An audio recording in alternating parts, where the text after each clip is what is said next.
Hi all, happy Sunday afternoon. Hope we're well. I think it's Sunday. Nobody really knows anymore. Stop worrying about missing football.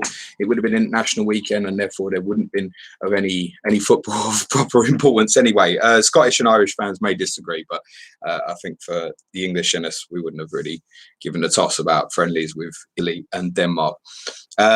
Get yourselves in the chat, guys, but this is going to work a little bit differently to those who are familiar with my Ask James Friday streams in the sense that I'm not going to be running through the chat.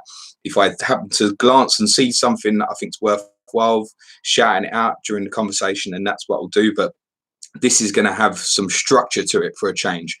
Unlike a normal simulation of the Championship Manager from that season, with us picking teams that will give us FPL returns. Basically, we are playing an FPL game based on a computer-based simulation. You do not even need to have been alive in 0102 to be able to play this game, except for the fact registrations are now closed. There are, I believe, 1,450 approximate entries. And the guys, if they have time, will reopen it. What I have to say really importantly is they are not going to leave anybody behind. If you're waiting on your sheet, do not worry. I had them on notifications. So when they opened the registration, I registered within a minute, and therefore I've got my sheet. They will get through everybody.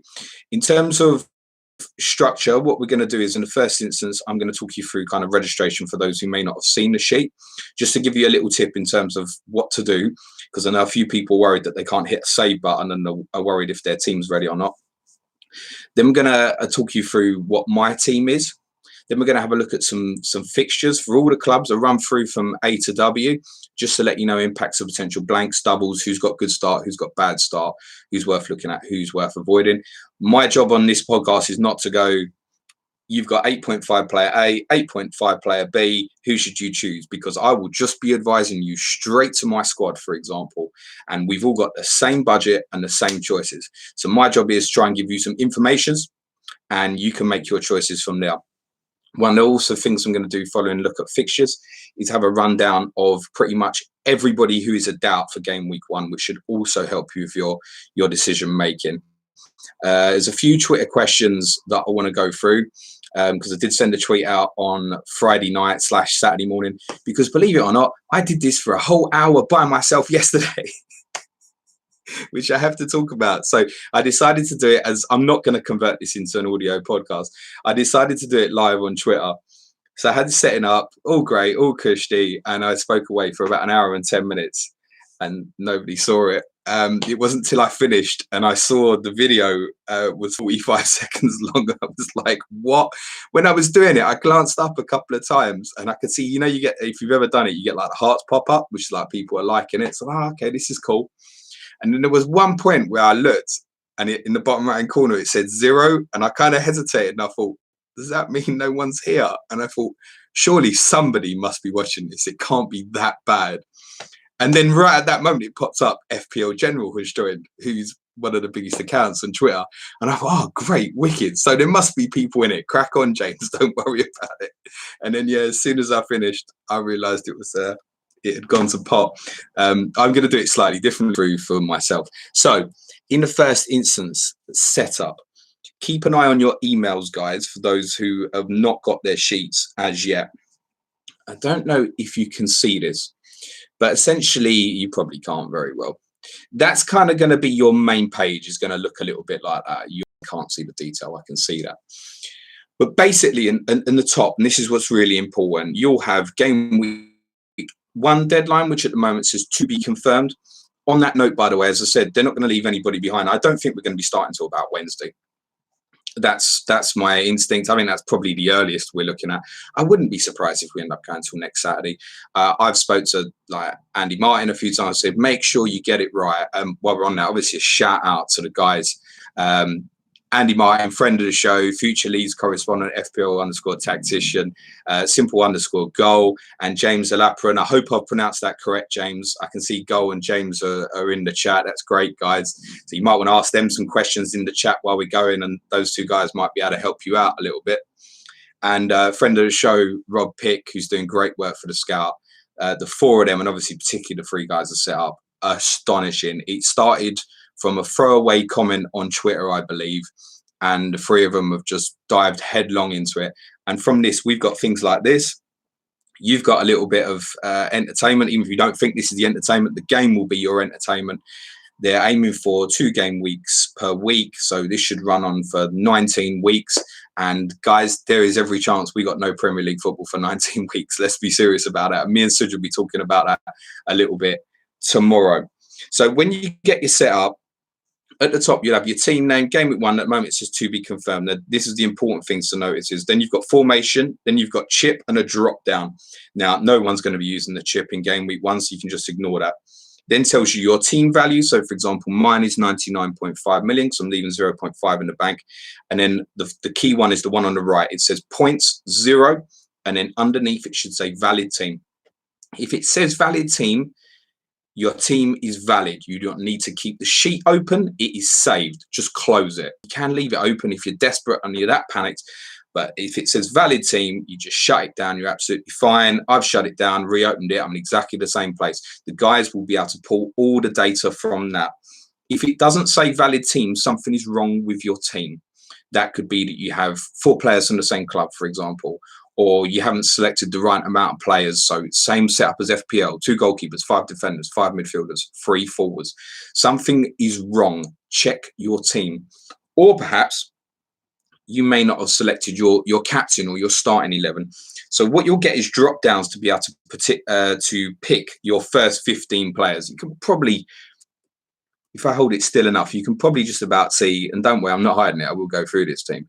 2, 5, 5, 3. And then further down here, you can select your captain and your vice captain. And this bit's really important. What selects your 11 is by selecting your bench.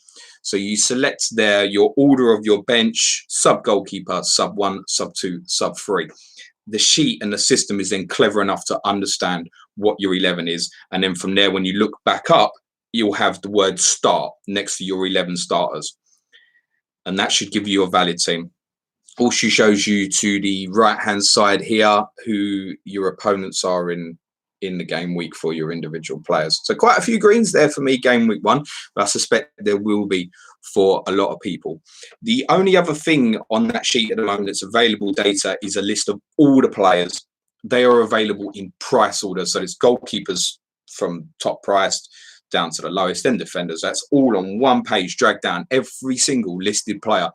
And to the right of them, you'll see a status. There's also one of the other things we'll be talking about towards the end of this stream is ownership, because there's about 100 people from my maths, probably about 105 or so who have registered their team. I checked this at 2 o'clock and I've got some early ownership numbers that I want to go through with you as well. Jamie Preston saying, go landscape, you mug. Am I not in landscape? Someone tell me if I'm in landscape. How are we doing sound-wise on the stream, guys? Because I realise I've just been rabbiting and not talking about a lot. So someone just give me a thumbs up if all's okay. Is all okay?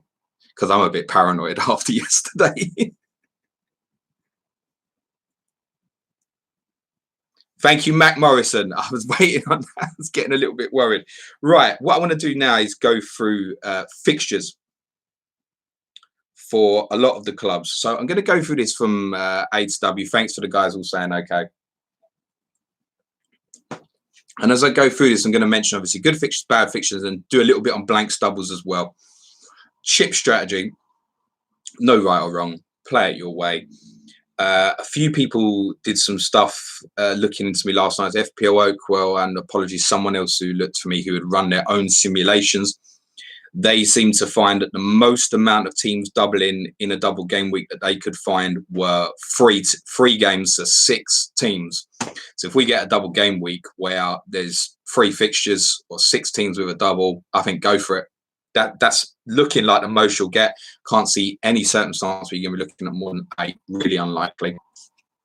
So actually one for your bench boost. Timing wise for that, it's likely to be, I think, either in December ahead of the Christmas running or at some point in February. Triple captain, if you've got a good opportunity, don't hesitate, just do it. There will be odds and sods weeks where you get 2 teams have a double. The right opportunity at the right time will turn up. Don't be frightened to do it. Obviously, we've got at the moment an Arsenal fixture, for example, which is going to go into a double game week. We don't know where it's going to be. But if it looks nice, it's Arsenal away to Newcastle and a good home fixture, don't be frightened to pull the trigger on Henry. Same for United, one pops up. The Liverpool ones 5 and 6, which now look like, by the way, they won't happen. I'll go into that in a little bit. They would have been, the Liverpool game week 5 would have been absolutely perfect. They would have had Ipswich and Fulham. That would have been great for it. You don't need anything more than that. So if the right opportunity comes up, do it. Free hit, again, there's no right or wrong. You might be in a position where you want to attack a good week with good fixtures. It's probably more the case you're going to need to shield it for when you're in a bad position at some point. The most likely bad position is game week 32, which is when the FA Cup semi-finals clash with the league campaign. So there will obviously be, it could be none if it, obviously the FA Cup semi-finals full of championship teams, for example, but it could be as many as 4 blanks to 8 teams blanking. So that could happen. That's the worst case scenario from a postponement perspective, I believe we can end up in. The FA Cup 6th round and FA Cup 5th round do not clash with league fixtures. They are standalone. So it's only the FA Cup semi-finals and a possible couple of replays, actually, that could cause postponements. There is a shitload of stuff which will cause postponements like you wouldn't believe. So, for example, Norberto Solano of Newcastle and Juan Pablo Angel of Aston Villa are missing game week 1 through internationals.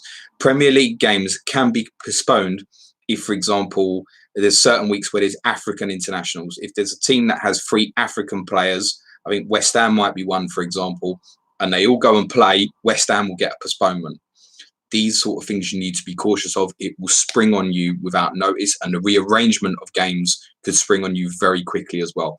The guys will obviously communicate through their Twitter feed. I highly recommend getting on the Fantasy Chatman Twitter account now and putting notifications on so you do not miss anything. Right, fixtures wise, really like Arsenal's start. There's an anomaly in the fixture list in the sense that Arsenal's first 4 scheduled Premier League games, now that they've got a game week 2 blank, they're all at home. And it also means Spurs have got 4 away. So there is, like real life, Arsenal at home, Spurs away, vice versa. And it's just so landed that between game weeks 3 and 5, Arsenal 3 in a row at home, and Spurs have 3 in a row away. That does also then reverse itself between game weeks 6 and 9. So Arsenal have 4 away games then, and Spurs have 4 home games during that period. They could have the double with Liverpool in game week 6. So I'll come on to that. We don't think it will happen now. So Arsenal have a great fixture game week 1, home to Ipswich. Ipswich obviously did very well, finishing 5th in the previous season in real life, which is worth remembering. But it's a good starting fixture. They then blank with Newcastle, and then it's Everton at home, Chelsea home, Leicester at home. And then those away games, which I mentioned, 6 to 9, are not that bad. West Ham, Southampton, Middlesbrough, Charlton.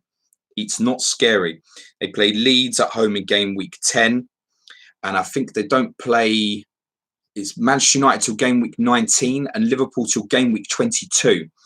They have a very good sustained fixture list. Newcastle obviously one of the better sides in this simulation. That game will get rearranged at some point. It could be anywhere that essentially doesn't clash with Europe. Arsenal are obviously in the Champions League. But you need to be cautious of obviously not going too heavy on them to start with, because as I mentioned, rotation is going to be a killer in this game. I have heard reports of goalkeepers randomly being rotated. That sort of weird shit is going to happen in this game.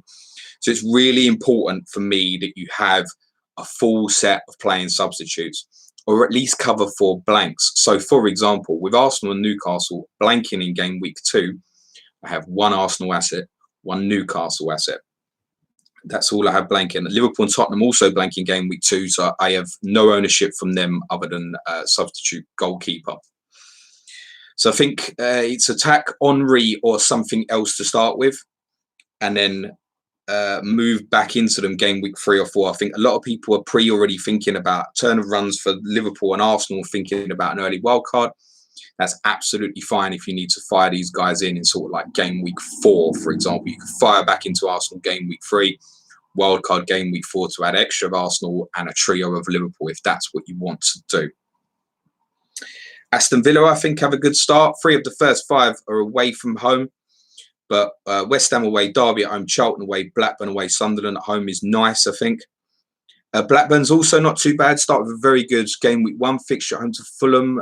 Game week 2 is obviously difficult away to the champions, Manchester United. Then Bolton at home, Villa at home. So I think Blackburn are the sort of side you can really look at early. Bolton and Charlton both start with a game week 1 blank. That's been postponed. That's been rearranged, we know, for game week 4. As far as I'm aware, that's a lock. Bolton then have difficult fixture of Leeds at home, Blackburn away. And although they have that double with Charlton, the other fixture is Liverpool away. So it's not great. Then it's Tottenham at home. So not the best start for Bolton. But again, we're only looking at budget options here. Charlton's fixture run in the 3 after the blank game week 1's okay. Ipswich away, Villa at home. And then the double is really attractive. Middlesbrough at home and Bolton. So I think Charlton's okay. It's the sort of one you can leave one in the background on the bench to start with. Chelsea have a good start also. The fear with Chelsea for me is rotation. Middlesbrough at home, Southampton away, Newcastle at home. They have Arsenal away in game week 4 and Leicester away game week 6. But they also have nice home fixtures, game week 5, game week 7, Charlton, West Ham. So the first 4 home fixtures are Middlesbrough, Newcastle, Charlton, West Ham. I think a few will be looking at rotational captains here, looking to go in at Jimmy Floyd Hasselbank, for example. Gianfranco Zola is going to be really well picked up at 6.5 million. Defensively, they'll be one of the better sides in the game as well. Derby County have a meh start, I would suggest. Tottenham, Manchester United, Newcastle will inside those first 5. Villa away and Ipswich at home make up those first 5. Again, you're probably just looking at budget options here. And as we'll talk about for an injury one later on, there are actually some budget ones at Derby County that might be worth looking at. Everton have a tough start for me. Newcastle away, West Ham at home, Arsenal away, Leicester away, Blackburn at home. That's their first 5. Tough with Newcastle away and Everton away in there. It's worth saying that Everton are also another side that have budget forward options. Again, for injuries, you'll see this further on in the stream. They kept a lot of clean sheets in pre-season. I think 4 of their 5 fixtures were 0-0. A lot of people asking about David Unsworth. Is he locked on penalties? I know our Sheffield United correspondent, Tom at FPL Blade, was asking that earlier. Penalties is a really interesting one as well. We've seen people do simulations where Ashley Cole has been on penalties for Arsenal, with Thierry Henry, Dennis Bergkamp, Robert Perez all in that squad. They are random. David Unsworth absolutely could be on the penalties. So could anybody else. And each simulation will pop up different things. Laurent Blanc is another one I've seen in simulations. People have said he might have been on the penalties for United. What with Van Nistelrooy in there, it's remarkable. So don't worry about it. Everything you think you've learned or know about the game, Tom from Who Got the Assist did this really well on his YouTube video yesterday. Forget it. Forget what you think you know and play this game. Same as with like the simulations. So people have done simulations and there's one recurring theme. Oh, every simulation is different. So, okay, we've got some good data. We know from that Henry, Van Nistelrooy, Juan Sebastian Veron look like they're going to be the top players. There's a repetitive theme on there. But for example, I saw one season where someone had done a sim and Van Nistelrooy scored 40 goals. And there was a screenshot of the top 10 or 15 goal scorers, which went down to about players who've got about 12 league goals. Thierry Henry wasn't on it. So what, was he injured? I haven't got that information. I don't really know. So has that had an impact? I've seen other ones where Henry's got like 30 plus. So each simulation is going to create something different. Get in the headspace of playing this game. The information we have is on friendlies. Another good example I'll give on that. Neil Sullivan, Spurs goalkeeper. First choice at the time. Previous season, started that season as goalkeeper. I heard people say he performed quite well for Spurs in simulations. This season, pre-season, he played 44 minutes of the first game. Got hooked after 44 minutes, didn't even make it to half-time. Casey Keller's played every minute since. Now, no other simulation anyone said anything about Casey Keller. I'm playing this game, the one that we're in now. And that's really important to remember that. This simulation is going to throw up some other weird shit. Like, I don't know, Dion Burton at Derby County is going to get 30 goals. Don't rule it out. Play this game. It will simulate in its own way. That's the best advice I can give you. Fulham, quite like their start in spite of a blank in game week 3. Blackburn away, Sunderland at home, blank, Southampton at home. I think that's decent. They're 3 decent fixtures. They then walk into probably Manchester United away, Bolton at home. We don't think that double with Liverpool will happen. Ipswich is one I really want to avoid early. I think I've got one of the worst starts of it for me. Arsenal away, Charlton at home's okay, Leicester away, Derby away, Liverpool at home. Doesn't really appeal, even though they obviously performed very well in the real Premier League the previous season. I think we can expect a massive dip off. The other concern with Ipswich is you're in UEFA Cup, so rotation is probably more of a problem with them as well. Leeds are one of the sides I think don't worry about fixtures too much. They'll be okay, but they start all right anyway. First three are nice. Sunderland at home, Bolton away, Tottenham at home. Then it's Manchester United at home, Middlesbrough away, and then another nice stretch of fixtures till they play Arsenal in game week 10. Leeds are going to be quite resistant to fixtures, I think. I've heard some mad things on rotation with Leeds as well. I saw somebody had drafted a team and have selected Lee Bowyer, which is a good shout, 7 million, absolutely fine. He was actually saying that he gets left out basically every 4 or 5 games, but he does still return quite well. So you have to take some of the rough with the smooth. Leeds also will be in Europe as well, so another side will suffer rotation. Leicester are in a position where the squad looks quite weak. Injuries, I'm going to cover some of them later as well. They start with a really tough fixture at home to Manchester United. Then it's Middlesbrough away, a couple of decent home fixtures, Ipswich and Everton. And then Arsenal away, Chelsea at home, Newcastle away, Aston Villa away is rough from game weeks 5 to 9, and obviously a rough game week 1. So unless you're looking at a budget option, just a playing substitute, I think Leicester are probably a strong avoid for me.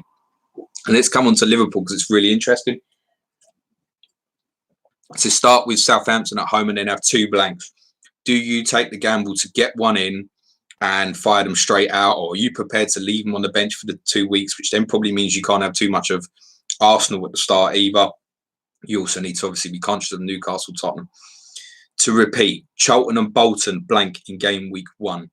In game week 2, Liverpool, Newcastle, Arsenal and Tottenham also blank. In game week 3, Liverpool and Fulham also blank. There's 2 consecutive blanks for Liverpool. Now, when this game launches, we don't factually know 100% if they will have those doubles in game week 5 and 6 or not. That's because they need to play the second leg of their Champions League qualifier. However, for those not in the know, they won that 2-0 away to Lille in the first leg. So that mad things can happen in computer games. And don't forget, this is a computer game, so don't write it as 100%. But 2-0 away from home, first leg, you fully expect them obviously to go through. If they do, those 5 and 6 doubles will be rearranged because they will then have Champions League fixtures. That's my understanding. Thank you very much to FPL Dougal who pointed it out to me. And he also did a really nice solo podcast in midweek, which is well worth a listen as well if you want some more content on this. So I think for me, it's I have to go without Liverpool at the moment, because one of the things for me is, even though I'm trying to pick 15 active starting players, I know I'm going to make mistakes. The majority of us are going to make mistakes, and this game is going to kill us. You think FPL rotation is going to kill you? This is probably going to kill you worse. That's what people seem to be saying. So I know that I'm probably going to make a mistake at the start and probably need to make a transfer. If I'm already forcing that Liverpool transfer out, I'm probably taking a -4 straight away, which I'd rather avoid. I can understand the theory of going with something budget-wise, so maybe Heskey, 7 million, Steven Gerrard, 6.5, one of the defensive options, maybe a blanket 6, other than John Anarissa's 5.5, Jamie Carragher's 5.5. It looks like Carragher will get the nod at left back, but generally I would be avoiding. Manchester United, obviously, won the 3 previous titles. They've added Blanc, Veron and Van Nistelrooy to this squad, not messing about. Veron and Van Nistelrooy are obviously going to be massively owned. We'll talk about that in a little bit. Veron, for those who are a little bit confused, is a fucking don in this game. Like, genuinely, he's going to boss it. Whether you have him or not is up to you, but he's going to be a boss. He is expensive, but he will kill this game. In nearly every simulation that anybody's done, people have gone, yeah, wow, yeah, Veron. So he's 12 million for a reason as a midfielder. They start with Leicester away, Blackburn at home, Derby away, Leeds away, Fulham at home, Sunderland away. Then it's Liverpool in 7. It doesn't really matter anyway. They're obviously a great side.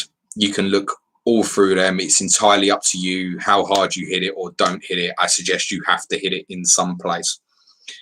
Newcastle, I'll come on to their injury problems in a little bit. They start with Everton at home, blank, And then Chelsea away. Chelsea will obviously be one of the better sides in this as well. So I think generally they're worth avoiding to start with. I'm conscious that that Arsenal rearranged fixture could get dropped in surprisingly at some point. Therefore, I've gone with one, which I'll explain in a little bit. They do have, Newcastle, it's worth saying, an excellent run of fixtures between game week 4 and 10, which is West Ham, Derby, Charlton, Leicester, Southampton, Blackburn, Sunderland, before they play Liverpool away in game week 11. We are going to want some interest in there. I'll explain why we're not having too much at the start because of injuries as well. Southampton are a big avoid for me. Sunderland just after this also come as a void. Oh, what's happened there? That's not helpful, James. I'm such a technophobe, guys. Sorry. Southampton start with Liverpool away, Chelsea at home. Sunderland, Fulham, West Ham, Tottenham, Arsenal, Newcastle. It's not even a Man United game week 11 to come as well. So they play all the big hitters quite early on. I think they're a complete avoid. Even the one that I would have considered potentially at a nice price point, you'll find out later, he's injured. Sunderland, Kevin Phillips, really expensive, 9.5 million, but will go well. They start with Leeds away, Fulham away, 2 consecutively away. It's Southampton at home, Tottenham at home, Villa away, Man United at home. But I think they're a watch with 2 away games to start with for myself personally. Tottenham also start with the 4 away games because they're blanking game week 2. Derby away, Leeds away, Sunderland away, Bolton away. I'll do it now. Predicted lineup for game week 1, 3-5-2. Keller, Perry, Richards, Bunjevcevic, Darren Anderson, right wing back, Christian Ziege, left wing back, Gus Poyet, Simon Davis in midfield, Teddy Sheringham behind the front 2 of Stefan Everson and Sergei Rebrov. I'll explain some of the thinking behind that a little bit later. I think Spurs are a void. I've seen quite a people going Gus Poyet. If he's going to be playing in a central midfield 2 with Simon Davis and with those 4 away games to start with, I wouldn't start with him. I think there are better options at the same price personally. And West Ham have a really good run to start with. They start with Aston Villa at home. And then it is Everton away, Middlesbrough at home, Newcastle at home, Southampton away. So it's actually 3 of their first 4 at home. Good. I think West Ham are ones really to target at the start. So my team. For those who've not followed the videos on Twitter on Friday, rotating goalkeepers, slightly different to most. I'm going Shaka Hislop of West Ham, 4.5 million, with David James ruled out injured till November. My other goalkeeper is Casey Keller. I know a lot of people are going for this Hislop Schmeichel double up where West Ham and Villa rotate really early for a couple of game weeks. And that's really good for those thinking about an early wild card. Because everybody's thinking about early wild card, I want to think about other things. And perhaps holding it a little bit longer, which might be a silly thing to do, but that's how I'm already thinking because I want to do different things. So I'm likely to go Hislop first 5 fixtures and then Keller in from Spurs. When West Ham's fixtures get tough, they play Arsenal. Spurs then have a stretch of home fixtures from game week 6 to 9, and then I'll reassess at that point. At that point, David James will be close to returning to fitness as well. So that should keep me going for a while, as long as Keller gets that nod over Sullivan. What I said earlier doesn't mean that he will. Just from what I see in the game, it looks like he will. And that's all I can go by. And 4.5 for a Spurs keeper and West Ham keeper. And they possibly have one of the best starts, West Ham. I think it's all right to start with, personally. Those are going with Schmeichel. I've got an alternative because Villa have a decent start. Olof Mellberg, 4.5 million from Aston Villa. I think he's a lock. My picks are very much, other than 1 or 2 further up the pitch, but certainly defensively, they're locks. So gone Mellberg over to say, I know a lot of people going Steve Staunton, 4 million. I just think it's a risk early doors, personally, Staunton. I think the same about any of those 4.0 defenders. If you find it, well done. A lot of people are going for it, so I'm not putting you off. It's not for me. Nikos Davizas, I think, is the lock for Newcastle at 4.5 million. I really want to go for Mario Melchiot, 5 million at Chelsea, but I bottled it again through fears of rotation. So I've got William Gallas at 5.5. I've got Laurent Blanc from Manchester United, 6 million, and Ian Hart, 6.5 million. Midfield, I've got Veron, Harry Kewell, 8.5 million from Leeds, Steve Malbronk, 6 million from Fulham. 2 4.5 millions because I couldn't make a choice between them, so I've gone with both. Kevin Nolan of Bolton, and I think Keith Gillespie at Blackburn is the one real gamble for me. I think if he plays, he'll get returns. Could be a gem, but it's a risk. Up front, Thierry Henry being my game week 1 captain and for many of the game weeks. So once Arsenal come out them home fixtures, even when they have that 4 away, in 3 of those 4, their FDR is better than Manchester United. From a captaincy perspective, Henry still appeals more to me. I think Van Nistelrooy will outscore him over the whole season, but I'm not picking a team for the whole season. I'm picking the team to start with. My other forwards are Freddie Canute at 7.5 million from West Ham, and also at 7.5 million, Jason Ewell of Charlton. It means in game week 1, I have Nolan and Ewell blanking. In game week 2, I have Henry and Dabizas blanking. In game week 3, I have Malbronk blanking. I hope that I've picked a strong enough squad to cover it.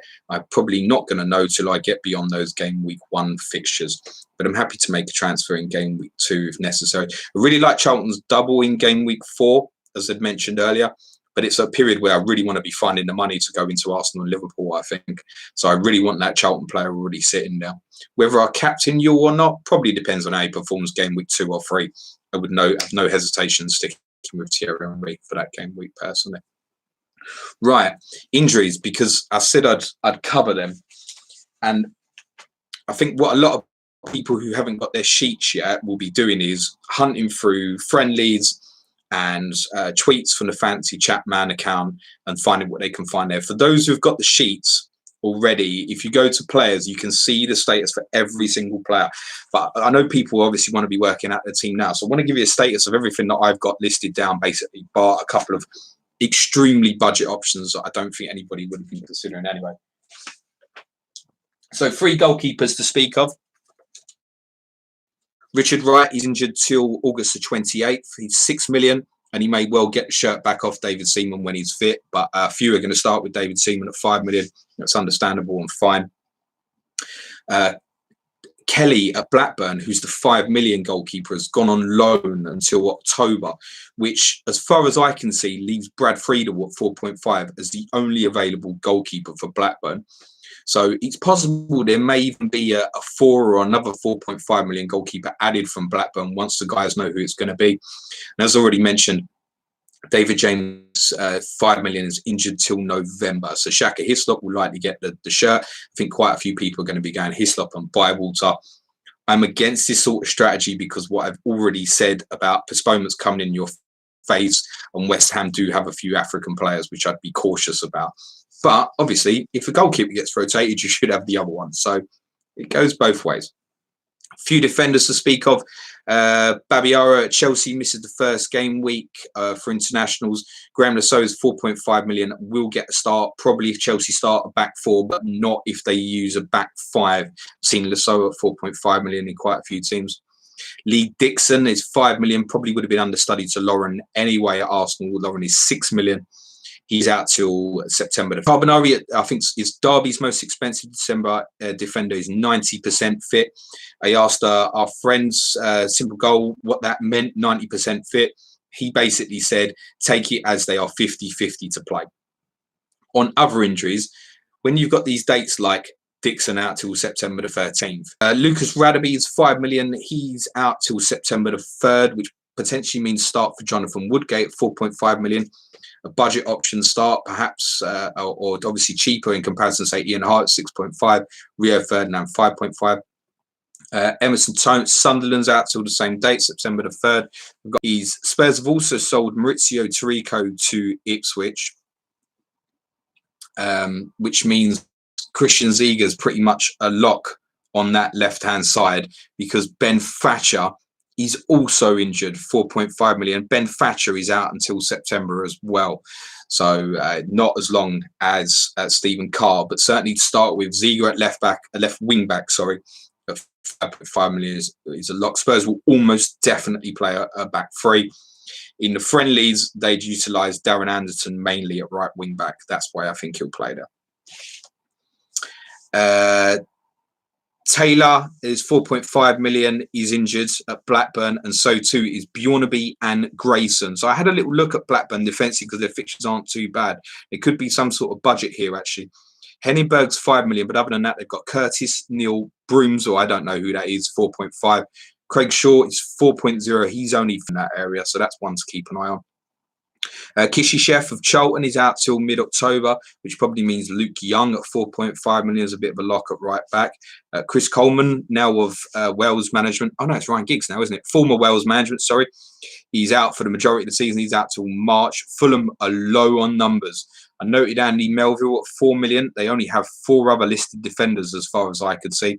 Andy Melville is not likely to be one of the starters, but anything further in that area, he might be one that emerges at 4 million, actually. Gary Doherty is another one injured from Spurs, 4.5 million. Anything else injury-wise at centre-half for Spurs does likely mean that Ledley King will get in that team at 4 million. I don't think he'll start. It's just going to take one bad loss of form or one injury or one rotation, and Ledley at 4 million is one to really keep your eye on. In midfield, all these simulations that everybody did, nobody saw Patrick Vieira leaving Arsenal and going to Barcelona, but he has for £36 million. Worth saying with that in mind that Arsenal have a lot of money to spend, so transfer window doesn't shut. Teams can buy players till March. I mean, it's mid-March. There's no cut-off. There's no shut windows. So at any time, Arsenal could go and spend that money. You need to be cautious of that. But the sale of Vieira potentially opens up Giovanni Van Bronckhorst, I think, is an interesting option at 8 million. Ray Parler's 6.5. And also keep an eye out possibly for Junichi Inamoto at 6 million, maybe. But I think they'll watch and wait in the first couple of weeks in that midfield area. If you're going in, it's more like Lundberg at I think it's 8 or 8.5 Lundberg, and Perez I think is 10. Go for one of those two if you're going in at that area. Kieran Dyer, interestingly, is reported as 90% fit till September the 3rd, which means that he could play game week 1. I was of the understanding that it meant that he was out, but I've been informed that it does mean that he could actually play game week 1. But essentially, he's probably in no state to do so. I just saw a comment there from Danny saying, "Sorry, James, really don't like your team." That's all right, mate. I like yours. And then well done, Luke, for keeping that chat going, mate. Patrick Berger at Liverpool, he's out till November. So the likes of Steven Gerrard, 6.5, Nick Barmby, 7 million. Even Igor Biscan, 5 million, performed well in the Charity Shield as it was then. So we'll get an idea from Liverpool. So Liverpool will play game week 1. They'll have the second leg against Lille. They've obviously then got a European Super Cup final against Bayern Munich, which is why their game week 3 fixture is off. So we will have games of information about them to then attack game weeks 4, 5, etc. Roy Keane is 50-50 for the weekend. Andy Impey is out for the first week at Leicester. They've got a host of injuries. Norberto Solano, I think he's a player that would have appealed to so many of us. 6 million at Newcastle. He's out for the first game week on international duty, and obviously they blank in game week 2. One of the reasons I went for Mal Bronk is he's at the same price as Solano, getting ready to make that move as and when ready. Villa annoyingly have some injuries in game week 1. Paul Merson is out for that first game week. David Ginola is no better than 50-50. And Juan Pablo Angel is obviously part of that Peru-Colombia international as well. So 3 of their attacking players missing from that first game week, but possibly could all return for game week 2, which is interesting. And be conscious of that when you see the first Villa team and you think, oh, I want to move into that for whatever reason. Be conscious that those 3 could all come back in. Roberto Di Matteo is out till March, unfortunately. But he was only likely to be a backup at Chelsea. Other injuries at Leicester, Darren Eadie, Robbie Savage. They're really short of numbers, Leicester. Garen Peacock is out to October, which I think our friend Tom from Who Got the Assist gone with Mark Kinsella at 6 million. Interesting one. I don't mind that too much. Scott Parker at 5 million could well get in that team. Edu is only 4.5 million at Arsenal, but out till November. Another Charlton player that would have been of interest, Klaus Jensen, 4.5. He's out to November. I will have eyes on him as soon as he's back and running. Could be a very interesting asset. If he'd have been fit, he might have been one of the 4.5s I started with, actually. Somebody asked me about Robbie Mustoe at Middlesbrough earlier. He's 4.5 million. He's gone on loan somewhere. I don't know where, but he's gone on loan till December. Steve Lomas is also out injured till October. Stefan Freund has gone back to Dortmund from Spurs, which kind of leaves them in that position. Like I said, Poyet and Davis in midfield. The only alternative is Davis right wing back, then Anderton inside, or Tim Sherwood, or perhaps Oyvind Leonardsson. Spurs are a bit short of numbers in there. Another one to be conscious of. Now, in the forward department, Michael Owen, we know, is out till February. Alan Shearer is out till November. On Liverpool, Robbie Fowler obviously straight away appeals to me at 10.5 million when they play football again. Emil Heskey, 7 million, and Yari Lippmann could even be interesting at 5.5 million. They will rotate Liverpool. I think that's a certainty. So could be that in the middle there, Heskey might be the right choice. Get it out your head thinking Heskey can't hit a barn door. This was his peak of his career, for one, and two, this is a computer game. The computer game doesn't know that he can't hit a barn door. Fabrizio, sorry, just to cover on Newcastle, also got Cole Court injured, who was the next highest priced forward for Newcastle at 7 million. I didn't realise this when I did my videos the other day, so I can see why Craig Bellamy at 6 million is really appealing. And also keep an eye for Shola Amiobi at 5.5 million. If Newcastle go with a 2 up front, it could be Bellamy and Amiobi, 6 and 5.5, in a side which should certainly finish top half in this simulation as a minimum requirement. Could also mean that the likes of Kieran Dyer or Laurent Robert play out of position up front. Keep an eye out for that. Fabrizio Ravanelli, 8.5 million at Derby, not at Middlesbrough. Is injured, and that needs some interesting budget forward options at Derby. Malcolm Christie's 5.5. I saw someone say that when they were actually playing the game for real, they called him up for England and scored an important goal for England. So he's obviously done okay. Dion Burton and Stroupart are both 5 million. At least one of them is going to start. I'd keep an eye on that. So watch and wait. So it's worth saying Ravanelli's only out for a couple of weeks. But one of those really budget options, the three of them could really emerge. Alan Boxic of Middlesbrough is out till November. I really, really strongly considered Hamilton Rickard. A strong theme that was coming from people's simulations was that a Middlesbrough forward normally performs very well. And it seemed to alternate whether it was Boxic or Rickard or even another. So I think Rickard is really interesting, 6.5. I'm not in love with their start. They obviously start away to Chelsea.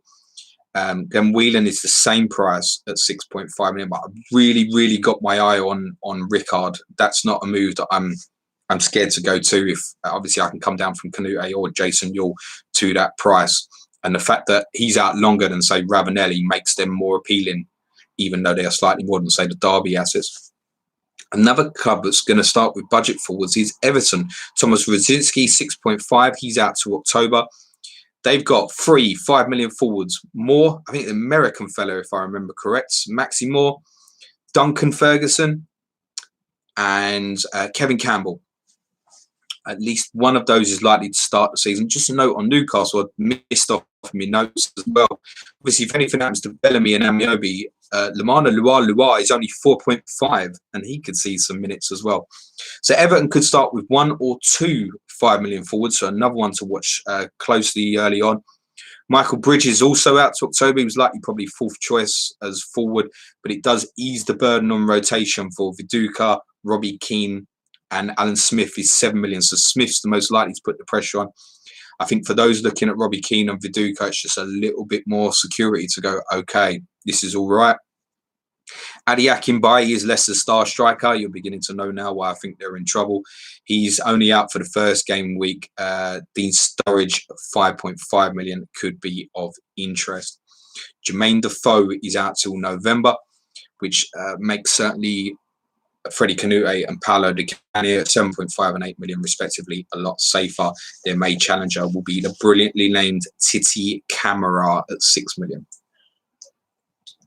That's injuries. Once you've got your sheet, you will be able to see everything that I've kind of listed. There are a couple more sort of 4.5 million forwards I've just not bothered with.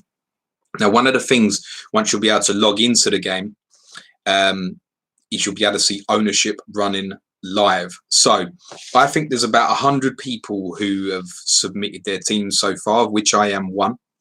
And I'm going to list through for you now the most owned players per position. This doesn't tell us the whole story, right? So far, we've got a net probably look at here of about 8% of players have registered their games. But it's the guys who've probably been following the game closely, right? Who were like me, had notifications on, went, yep, submit. And they're one of the ones who got their sheets first. So There is a very highly owned goalkeeper from this data so far, and that is Peter Schmeichel. From those 100 or so who have registered so far, his ownership is 56.5%. Massive, third highest in the game at the moment. And you'll probably therefore be under no surprise that the second most owned is Shaka Hislop, a lot less at 21.3%. I took this data 2 hours ago, basically at 2 o'clock. And Villa and West Ham rotate really well, particularly for those first five. So I can understand where people have found that. Third most owned, you probably won't be surprised again, is Stephen Bywater, 4 million, 18.5% owned. I think people are looking at him as the best choice, 4 million, or looking to pair that up with Hislop. And then the ownership, the others is quite low. There's only 3 other keepers currently who have got over 10% ownership. That's Nigel Martin at just under 14% ownership, David Seaman, who has 12% ownership, and Matteo Serrani of Ipswich, interestingly, 12% ownership. One of the things I predicted on my video earlier in the week was that Ian Hart would be the most owned player come game week 1, and that looks to be absolutely correct. Ian Hart's ownership at the time of looking a couple of hours ago was 73%. Massive. He's on the free kicks. He's on the corners. He may be on the penalties. He scores from open play anyway. He's obviously going to be crossing. There's loads of ways, and Leeds are one of the best defensive sides as well. Essentially, quite a few people have used this term, so apology, I'm not going to name any specific who said it, but Ian Hart is the TAA of this game. It's up to you whether you get him or not. I suggest a 73% ownership. That's going to hurt pretty badly if you miss. Having said that, I've currently not got the second most owned player in the game. The second most owned defender I also own is Laurent Blanc, has just under 30% ownership. And then Steve Staunton's proved popular, just under 28% ownership. Olaf Melberg, another one I have, is just under 26%. There's 23% ownership for Nikos Dabizas, another one I have, and another 4 million defender, Paul Konchesky of Charlton. The only other player with more than 20% ownership from that first batch of 100 or so is Mario Melchior of Chelsea. And then underneath that, Ashley Cole has 17.6% ownership, William Gallas 16.7%. I don't know if all these that registered so far were watching my videos and have kind of tried to nick my team, which someone said they didn't like. But it's okay. I don't want everybody to have the same team as me. Please don't have the same team as me. Now, Veron's ownership's interesting. It's the highest in midfield. It's perhaps not as high as I thought it would be. 45.4% owned. I think that's probably, it will probably start off in excess of 50%, but it depends. Those who are coming through later, I don't know, like, are they going to be as informed, or if people just add the message, oh, try this, you know, from their mates, wherever, they're not going to pick Veron. They're going to look at Veron at 12 million and go, I ain't doing that. But everybody who seems attached to the game seems to think that he's close to a must. There's 2 other midfielders with really high ownership, and guess what? I have both of these as well. I really probably shouldn't have done the team reveal. Surely people aren't influenced by me, a bad FPL player, are they? Harry Kewell's ownership is 38%. It's big. I said when I picked him, I think he's in a price point that I like. I obviously like Leeds to start with. I think he offers a good alternative to sort of like Viduka, Robbie Keane, Lee Bowyer. It's an area I want to be at. And if I don't like, I go to Lundberg, for example, and then I can get Robbie Keane or Viduka in. That's kind of my thinking. The other player with 38% ownership is Kevin Nolan. Kevin Nolan looks like he's going to be the one that emerges as the obvious 4.5 million. He's got more than double the ownership from that first 100 or so people at that price point in midfield. Obviously, he's not going to start for most people, and he's not available game week 1. The fourth most owned is a popular one and someone I consider strongly. It is Duffer, Damien Duff of Blackburn, ownership of 24.1%. David Beckham has ownership of just over 21%. The other midfielder with over 20% ownership is Lee Bowyer. And then the next list is just under 20%. Steven Gerrard has 19.4% ownership. And so does Craig Burley, is an interesting one, 6 million. I've seen quite a few teams in the last 24 hours with Craig Burley. That makes sense now. And just below that, another player in my squad is Steed Malbronk, 17.6% ownership. Looks like he's the one who's going to take the favouritism from Fulham, despite Lee Clark, and Lewis Bowen being more expensive, and Lewis Sahar and Steve Marley at similar pricing. Into the forwards, the most owned is Ruben Nistelrooy at 62% ownership, Thierry Henry at just under 40% ownership. So a little bit of a difference there. And there's not much down to the guy in third. You can probably guess who that is as well. Mark Viduka has just over 35% ownership. And then it's interesting, and I'll tell you why. The only other player with more than 20% ownership is 6.5 million Gianfranco Zola, 25%. And then you got Jimmy Floyd Hasselbank, just under 20%. Freddie Canute, 17.6%. There are only, so far, 3 other players with more than 10% ownership.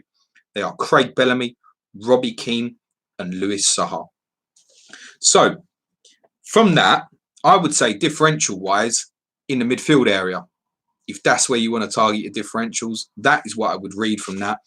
Whether you want to go for some of these mostly owned players or not is up to you. Obviously, as the more people register for the game, the more you will be able to see how this kind of moves. But I think, look, as I said, that's only about 8% of people who are going to play have registered, but it gives us a good idea of where the thinking is at the moment. Now, a few questions that I wanted to go through that I got asked on Twitter, if I can get it up, which, knowing me, I probably can't. Of course you can't, James. What a state. Amuse yourselves while I'm looking for it. Oh, we've got Tom Campbell's in the stream, despite he's not even playing the game. Championship manager themselves are here. Ian Parrin, Danny Sane, thanks for the guys in the chat. I'm just going to find this tweet, which I hope I can find at some point bloody soon. Here we go. Oh, I can't load the tweet. If only I was as good at technology as most of you lot are. I can't get the tweet up. Apologies to the guys who sent the questions in. So I'll tell you what we'll do then to take us through the last few minutes or so. Just have a look through some of the comments in here if there's anything interesting. Jamie Prentice says ownership is manual updates. So it was last done when there was 100 valid teams. The only thing with that, Jamie, is that there was a lot of people like 0.9% ownership and 19.1s and stuff. So I assume there was slightly more than 100 had been registered. Championship manager says game week 2 is first news. We South American players be back. South American players back for game week 2. So that's confirmed there from Champ Man. They'll be back. Our friend Luke from Scout said Jensen is great. Shame he's injured. That's how I thought. As soon as I saw the price 4.5, I thought it'd be great. There's Danny Sain's comment. Didn't like my team. I don't want you to like my team, mate. Luke says, do you really think fixtures matter this much, James? Yes. One of the questions I know I did have on Twitter was from someone called James Wood. And you'll like this, Luke, because you play. And he said, did I think that those who played Sky Game would have an advantage? And I think, yes. I think the routine of having fixed pricing, the pricing won't change at any point. And the manoeuvring of the fixtures, I think, would be really important. What I remember from this game is when someone's, on good morale and good form and the fixtures are good, they'll keep banging to get on it. But the only way to really get someone out of a bad morale and get them back on a goal scoring run is probably fixtures. Really. That's where it will come from. And it means some gambles. I do think fixtures are important. What I would say, Luke, is, like, as I said, these blanks and shit is going to come on you like you don't imagine. That this is what people are saying. Games are going to get postponed randomly. The weather can postpone games as well, by the way. And Premier League stadiums were not quite as well equipped in 2001, 2002 as they are now. Many of you may remember the snow in 2010. And I think only Blackburn and West Ham went ahead, if I remember right. And there were 9 postponed games. This is 8 years before that. But some of the smaller clubs in the league, I don't know what their situation with undersoil heating and that. I've not got that data. Is it taken into account? Can we have games postponed for waterlogged pitches? I suspect we probably can from memory. Yeah, Alan Adair, Melberg Davies has the most owned 4.5 million defenders. Yeah, I've got them, but I can't say I'm particularly happy about that. to be very honest with you. Brian Newell says, in the simulations of teams generally pick the players you'd expect in real life from week to week, or have there been a lot more random? The answer, Brian, is random. Random shit happens. Someone was saying to me yesterday that goalkeepers will get rotated. I was like, what? Surely not. But take like Xhaka Hislop, therefore, feels quite safe at the moment at West Ham. I don't know. Peter Schmeichel obviously looks like he's going to be the most owned. I don't think he's a bad pick in any way, but Peter Enkelman is at the same price. I don't know. Is it something we should be worrying about? I don't really know. One of the things I certainly advise is have a look through the sheets. There are certain weeks where you can look and know that European teams won't have midweek fixtures rearranged until then, for example. But I'd really, really keep an eye on stuff on a week-to-week basis with sort of random internationals and stuff. The guys have done their very best and run simulations to kind of find out what sort of things can cause postponements. They will have the detail. Okay, cool. We'll probably leave it just about then. Our friend Ben's in, Mr. Tomo. James, how's it going? Thanks, Dennis. Can you touch on blanks for game weeks 2 and 3? I did, mate. Thanks for those who are in the chat. Thanks again to the 3 guys who put this together. Tactician, James Alapran, Simple Goal, Rob Pick for his work on the scout. If you haven't got your sheet, you will get it. Do not worry. I don't think this game will start till probably Wednesday, possibly even later. I would get the Fantasy Champ Man account. I would put it on notifications. Be nice to them. They are 3 normal people who have produced a game that is keeping us going and our interest in the FPL world. It's absolutely brilliant. Andy Martin particularly is someone I've known for quite a while. I've met. He came to our first live show. He's a top lad. I'm so proud that he's a part of it, and I've got to know the other 2 lads a bit. And Rob Pick's been a good friend of the show for a long time as well. Really proud of what the 4 of those have done. Keep an eye on what people are doing on Twitter. If you're sick of this shit, I mean, if you've got through 57 minutes and you're not interested, I don't know why you're here, but by all means, mute the hashtag ChampmanFPL. Any tweet I do on the game will have that hashtag. It's also a good way to search and build within the community to find what other people are doing. Another hashtag that people are using is CMFPL if you want to get a look at what other people are doing as well. Massive thanks to the guys. I've just seen a couple of comments of Championship Manager saying might have been 102 or something that were registered when I got that data. He's saying, he's also saying, James, loads more people have got their teams now. Those ownership figures are based on the first 100. Okay, cool. But it's good. It gives us a good place to start with, as I said. And also shout out to Tom, who got the assist, who did a really good video as well. And FPL Dougal, as I said, did a solo pod in the week. In terms of podcasting, here's what's coming up. And tomorrow, a little bit more on this because, and this could be gold, I've told Suj today that he's got to pick a team, whether he gets his sheet or not. And he only registered just in time, I think, the lazy bugger. But a few of us forced him to do so. He is going to reveal his team on tomorrow's podcast. I don't want to know what it is beforehand. It could be hilarious. It could be very good. And we might all go, but I doubt it, right? It's Suj. It's probably going to be a car crash. So we're going to laugh at it, probably. And then we're going to try and help him a little bit. A tweet will go out later today asking for questions, and it will be a Q&A. Ask us anything. We will touch on the suggestion, the rumours that a lot of you may have well seen on Twitter lately, that the Premier League are trying to resume in July. I suspect personally that that's still ambitious, but at least they seem to have some common sense and know that it's really not going to be anytime soon.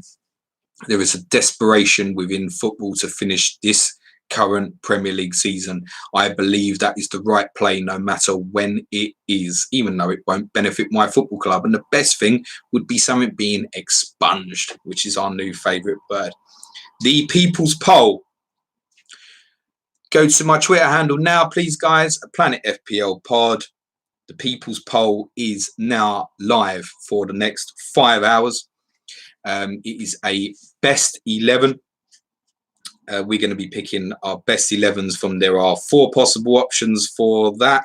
When I can find my own tweet that I've sent. Brits Abroad, which finished second last week, so potentially pick a best 11 of British players that have played overseas.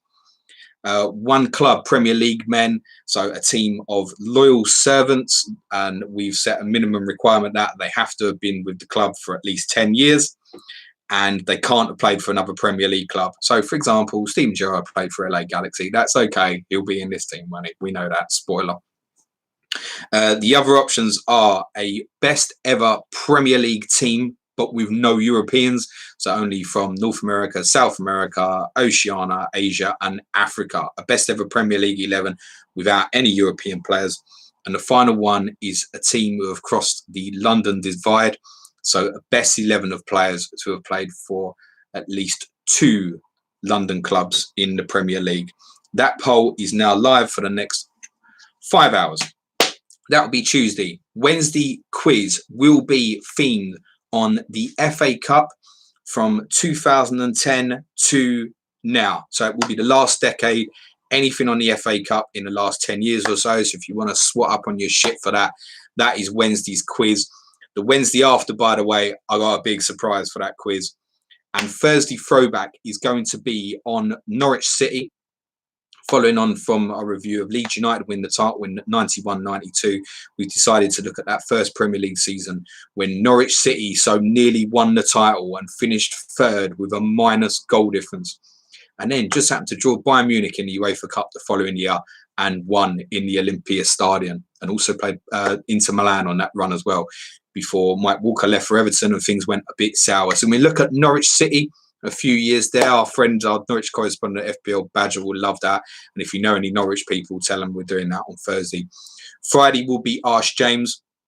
What I may well do with that this Friday is obviously have a potential start with a little bit of a Championship Manager update on that. And then again, is fry it open to you guys with the questions. That one's really important to me because if you don't get in the chat and ask shit, essentially nothing happens. Badger's in the comments and says, love it. He knew anyway. I told him, spoiler, that it was going to happen. All right, cool. That's it. Enjoy the rest of your Sunday. Me and Sidge will be back tomorrow with Sidge's team. What's going to happen? No one knows. Other than that, ciao for now. Enjoy the rest of your weekend, guys. Thanks very much. Laters.